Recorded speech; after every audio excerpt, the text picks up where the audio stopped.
Why are you giving me more tasks during my most stressful year of high school? You know these things will give you a head start on your college applications, and if you start now and manage your time well, you'll be able to finish everything in a timely manner. Get yourself a beverage and let's have a chat. Okay, fine, hit me.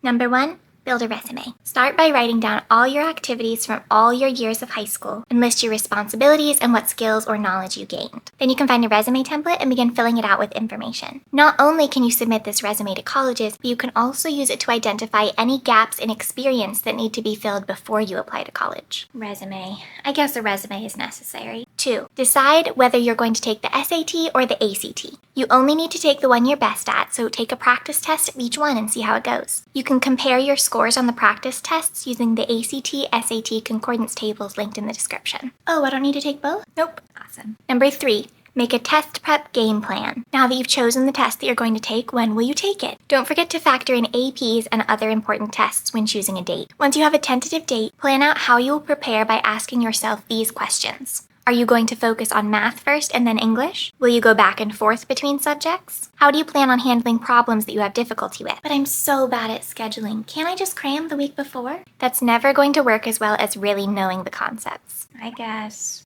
4, create a preliminary college list. This is a list of colleges that you plan to apply to, but at this stage it won't be set in stone. You don't have to do in-depth research just yet, but make a list of 15 colleges that you're interested in. Start following their social media pages so their content shows up easily on your feed, and look over the major pages for the majors you're interested in at those colleges. You can also follow students who make day-in-the-life videos at those colleges, so you can see what the day-to-day atmosphere is like. That seems fun, actually. 5, figure out how you're going to pay for college. Start looking into private scholarships in your free time. While institutional aid directly from colleges is typically the biggest source of scholarships, if you start early, you may be able to rack up significant cash over the course of the summer. Some schools offer quite a bit of financial aid, so make sure to find out about it so you can factor that into your payment plan. I'll make sure to look into that when I research colleges. 6, get to know your teachers, coaches, or supervisors, anyone that you might want to have write you a letter of recommendation at the end of junior year. In a few months, you'll need to start asking them for letters of recommendation, so you want to make sure that you've connected with them and ensure that they like your work. There are about 15 weeks in the semester, so I could spend 2 weeks on my resume, a week doing ACT,